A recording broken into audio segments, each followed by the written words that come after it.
Hello everyone. তো office থেকে actually 23শে জানুয়ারি holiday ছিল।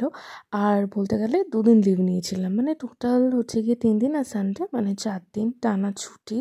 বাপরে, কতদিন পর এই টানা ছুটিটা পেয়েছি।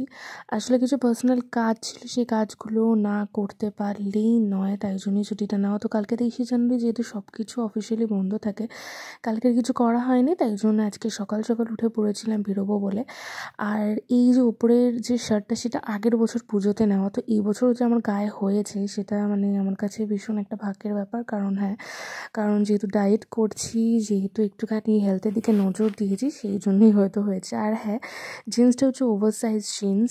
এটা মানে আমার না ওভার সাইজ জিনিসপত্র পরতে খুবই ভালো লাগে, ভীষণ কমফোর্টেবলও হয়। যেমন গরমকালে পুরোটাই আমি over size T shirt, over size জিন্সই পরি। আর এই ওভার সাইজ জিন্সটা হচ্ছে অনেক দিন ধরে পরা হচ্ছিল না।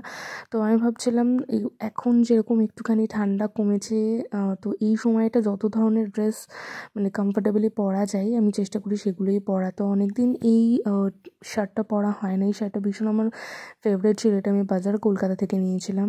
তো তার সঙ্গে জিন্সটাও পরে নিয়েছিলাম। এই জিন্সটার সাথে আসলে কুর্তিও খুব ভালো, মানে প্রথমে ভাবছিলাম একটা কুর্তি পরবো, তা বললাম না, এই শার্টটা পরাই হচ্ছে না আমার, তো এটাই পরলাম। আর হচ্ছে মাথায় আমি যখনই শ্যাম্পু করি, মানে শ্যাম্পু করার আগেও তেল দিয়ে শ্যাম্পু করি। তো আর যেহেতু বাইরে যাচ্ছি, সেহেতু মানে একটা সূর্যের রশ্মিতে চুলটা খুব তাড়াতাড়ি ড্যামেজ হয়ে যায়, মানে আমার বেসিক্যালি হয়। এই জন্য আমি একটুখানি অয়েলিং করে নিয়েছিলাম তেলটা হালকা করে, মানে চুলে। আর হচ্ছে কি, এই যে গ্লাসটা, সেটা হচ্ছে প্রায় 2 বছর আগে থেকে নেওয়া, মানে চাকরি করার পরপরই নিয়েছিলাম। কারণ হচ্ছে গিয়ে সারাক্ষণ যদি কম্পিউটারের সামনে তাকিয়ে থাকতে হয়, সেহেতু সেটা প্রোটেক্টের জন্য এটা জাস্ট নর্মাল একটা গ্লাস ছিল, মানে রে গ্লাস যেটাকে বলে আর কি। এটা হচ্ছে একদম প্রেসক্রাইব করা এই গ্লাস ছিল। এটা আমি প্রথমে ভেবেছিলাম লেন্সকার্ট থেকে নেবো, কিন্তু লেন্সকার্ট থেকে আর বানাইনি, আমি নর্মাল দোকান থেকেই বানিয়েছিলাম। এটা প্রায় 600 থেকে 700 টাকার মধ্যে নিয়েছিল।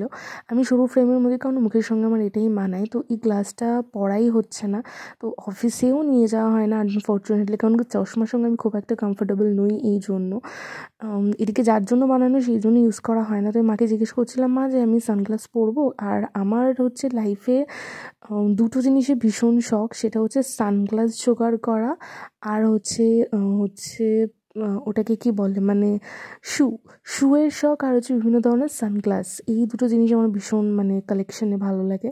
তো যাই হোক, আমি মাকে বলছিলাম সানগ্লাস পরবো না, মা বলছিলো এই কাঁচা পেঁচে যাবে, সানগ্লাস পাওয়া দরকার নেই, তাহলে এই চশমাটাই পর।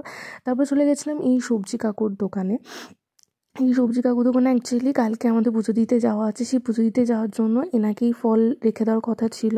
আমি ভেবেছিলাম প্রথমে চাপাডালি যাবো, এবং ফর্চুনেটলি আমি এই কাকুর দোকানে গেছিলাম। কাকুকে যেহেতু মা কালকে বলে রেখে গেছিলো, কাকু আলাদা করে রেখে দিয়ে গেছিলো। তো যদি না নিতাম, সত্যি খুব খারাপ একটা ব্যাপার হতো। আর পাড়ারই দোকানে চলে এসেছিলাম, কারণ পুজোটা দেবো একটা শাড়ি দিয়ে ঠাকুরকে, তাই জন্য একটা ছাপার শাড়ি নিয়ে নিয়েছিলাম। আর হ্যাঁ, এই সবজি কাকুর পাশেই যে ফ্ল্যাটটা দেখতে পাচ্ছিলে গেটে, সেই ফ্ল্যাটে আমি পড়াতাম। তো সবজি কাকু আমাকে দেখে প্রথমে চিনতে পারেন, তো আমার মায়ের কথা বলতে চিনতে পারতো, বলতো আমাকে জিজ্ঞেস করছে তারপরে যে তুমি আগে এখানে পড়াতে আসতে না, এখন আর আসো না? আমি বলছি চাকরি পেয়ে গেছি, তো তাই আর পড়াতে আসি না। বলছে হ্যাঁ, তাই জন্য তোমাকে চিনতে পারছিলাম না প্রথমে। তো যাই হোক, তারপরে ঠাকুরের শাড়ি আর হচ্ছে আমার নিজে কিছু কাজ, ফল টল নিয়ে মানে ফাইনালি বাড়ি চলে এসেছিলাম। বাড়িতে এদিকে মাকে ডাকছিলাম, মা হয়তো স্নান করতে গেছিলো। তো মোটামুটি কাজগুলো মিটিয়ে এসে মা পুজোটা দিয়ে নিয়েছিল, কিন্তু আমি ভাবলাম যে অনেকদিন তো ধুনোটা দেওয়া হচ্ছে না, ধুনোর মধ্যে একটা ভীষণ পজিটিভ এনার্জি আছে, যেটা মানে কী বলবো, আমার ধুনোর গন্ধ খুব ভালো লাগে, আর ঘরের মধ্যে একটা পজিটিভ এনার্জি আনে, তাই জন্য দুপুরেই আমি ধুনোটা দিয়ে দিচ্ছিলাম। তারপরে হচ্ছে মাকে বললাম, মা, অনেক দিন আমি বিরিয়ানি খাই না, তো ফাইনালি আমি আমার ডায়েট ভেঙে, বাধা ধরা খাবার দাবার ভেঙে আমি ফাইনালি আজকে একটু অনেক দিন পর বিরিয়ানি খেয়েছিলাম। আর বিরিয়ানিটা অনেক তেল আর মশলা মানে কম বিরিয়ানি, আমাদের বাসাতে চাপাডালিতেই বিরিয়ানিটা, এই জন্য আমি সবসময় যখন খাই প্রেফার করি, কারণ এটা খুবই হালকা বিরিয়ানি।